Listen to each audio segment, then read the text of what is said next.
السلام علیکم ورحمۃ اللہ وبرکاتہ۔ الحمدللہ والصلاة والسلام علی رسول اللہ وبعد۔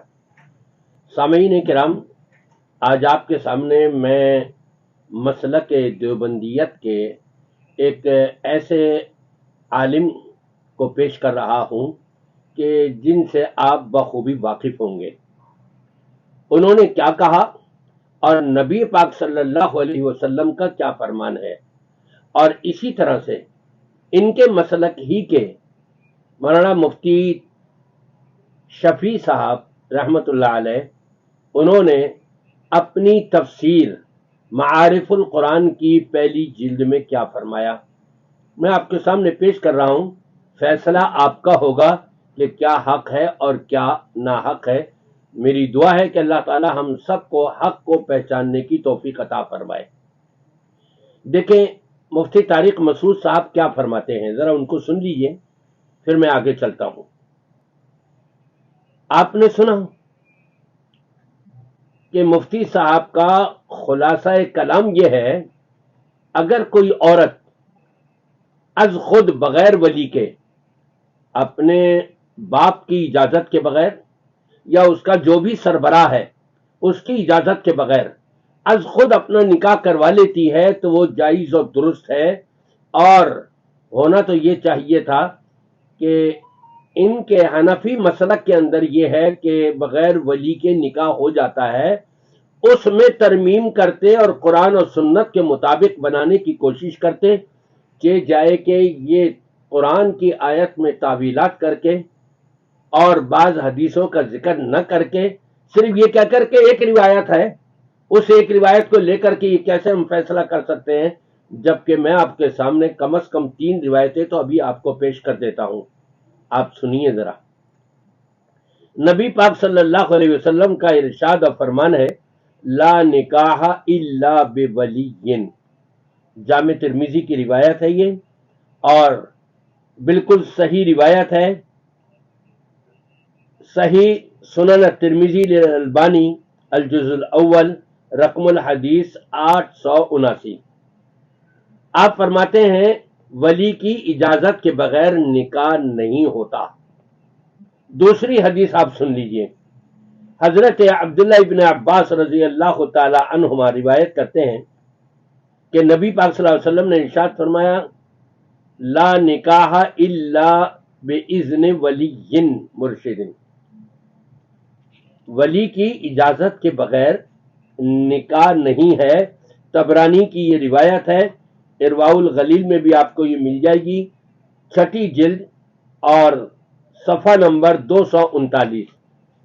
اسی طرح سے ایک اور روایت حضرت عائشہ رضی اللہ تعالی عنہ بیان فرماتی ہیں کہ نبی کریم صلی اللہ علیہ وسلم کا ارشاد اور فرمان ہے، ایما امرأۃ نکحت بغیر اذن ولیہا، جس عورت نے ولی کی اجازت کے بغیر از خود اپنا نکاح کروا لیا، تو آپ نے 3 مرتبہ ارشاد فرمایا، فنکاحھا باطل فنکاحھا باطل فنکاحھا باطل، اس کا نکاح ہی باطل ہے، اس کا نکاح ہی باطل ہے، اس کا نکاح باطل ہے۔ یہ روایت آپ کو سنن ترمذی، صحیح سنن ترمذی للالبانی جزء اول اور حدیث نمبر 880 کے اندر مل جائے گی۔ اسی طرح حضرت ابو ہریرہ رضی اللہ تعالی عنہ فرماتے ہیں کہ رسول پاک صلی اللہ علیہ وسلم کا ارشاد ہے، لا تزوج المرأة المرأة ولا تزوج المرأة نفسها فإن الزانية هي التي تزوج نفسها۔ ابن ماجہ کی روایت ہے، صحیح ابن ماجہ کے اندر لے کر کے آئے ہیں شیخ البانی صاحب، کہ جس میں نبی پاک صلی اللہ علیہ وسلم نے پہلے تو یہ حکم دیا کہ عورت کی ولی نہیں بن سکتی، وہ اس کا نکاح نہیں کرا سکتی۔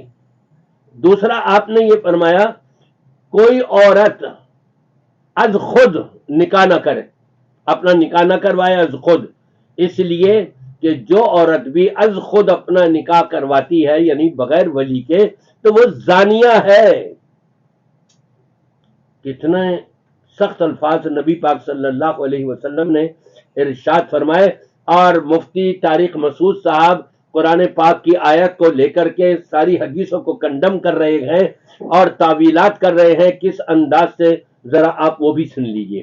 عورت عاقل بالغ لڑکی اگر اپنا خود نکاح کرے ابا کی مرضی کے بغیر، اگرچہ یہ معیوب حرکت ہے مگر ہو جاتا ہے نکاح، جمہور فقہا کے ہاں نہیں ہوتا۔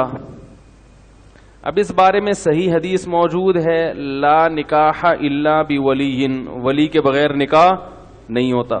آج کل نئی نئی فلمیں مارکیٹ میں اور نئے نئے فرقے آ رہے ہیں، وہ اپنے آپ کو جو فنٹر سمجھتے ہیں اور دوسرے کے قول کو، دوسرے فقیہ کے قول کو بالکل رد کر دیتے ہیں اور ہوتے جاہل ہیں، یعنی آتا واتا ان کو کچھ بھی نہیں ہے، طوطے کی طرح حدیثیں رٹی ہوئی ہیں، حدیثوں کے نمبر یاد کیے ہوئے ہیں، تو ان لوگوں سے دور رہیں۔ آپ نے دیکھا کہ مفتی صاحب کیا فرما رہے ہیں، کس طرح سے غلط تعویل کر رہے ہیں، جبکہ میں آپ کو معارف القرآن، یہ معارف القرآن ہے آپ کے سامنے، پہلی جلد ہے، اور اس کے صفحہ 575 پر اسی آیت کی روشنی میں جو مفتی طارق مسعود صاحب نے پیش کی ہے اسی کے بارے میں یہاں تحریر فرماتے ہیں، فَلَا تَعْدُلُوهُنَّ أَن يَنكِحْنَ أَزْوَاجَهُنَّ إِذَا تَرَاضَوْا بَيْنَهُمْ بِالْمَعْرُوفِ، فرماتے ہیں کہ یہ شرط لگا دی گئی، اذا تراضوا بینہم بالمعروف، یعنی جب دونوں مرد اور عورت شرعی قاعدہ کے مطابق، اس لفظ پر غور کیجئے گا، فرماتے ہیں شرعی قاعدہ، شرعی قاعدے کے مطابق رضامند ہو جائے تو نکاح سے مت روکو۔ اب یہ بھی تو سمجھنا ہے کہ وہ شرعی قاعدہ آخر ہے کیا۔ آگے چل کر کے ارشاد فرماتے ہیں رضامندی بھی ہو مگر شرعی قاعدے کے موافق نہ ہو تو پھر ولیوں کو کیا چاہیے، ان کو روکنے کا حق حاصل ہے، بلکہ بقدر استطاعت روکنا واجب ہے۔ اس کو روکے لڑکی کو جو شرعی قاعدے کے مطابق نکاح نہیں کروا رہی اپنا۔ اور شرعی قاعدے سے متعلق پھر آپ فرماتے ہیں اسی طرح کوئی لڑکی بلا اجازت اپنے اولیاء کے، یہ دو قیدیں لگائیں اور پھر آگے لکھا جس کا اس کو حق نہیں، تو یہ رضامندی بھی قاعدہ شریعہ کے مطابق نہیں۔ اس صورت میں لڑکی کے اولیاء کو اس نکاح سے روکنے کا حق حاصل ہے۔ آپ نے دیکھ لیا کہ مفتی طارق مسعود صاحب کے اور انہی کے دیوبندی عالم مفتی مولانا محمد شفیع رحمۃ اللہ علیہ کے بیان میں کتنا فرق ہے، کتنا تضاد ہے کہ مفتی شفیع صاحب نے قید لگائی اپنی تفسیر کے اندر معارف القرآن میں کہ شرعی قاعدے کے مطابق ہوگا تو وہ نکاح ہوگا، اور شرعی قاعدے کے بارے میں یہ بتا دیا کہ ولی کی اجازت ہونی چاہیے، اگر یہ شرعی قاعدے کے مطابق نہیں ہوا تو ولی جو ہے اس کو روک سکتے ہیں۔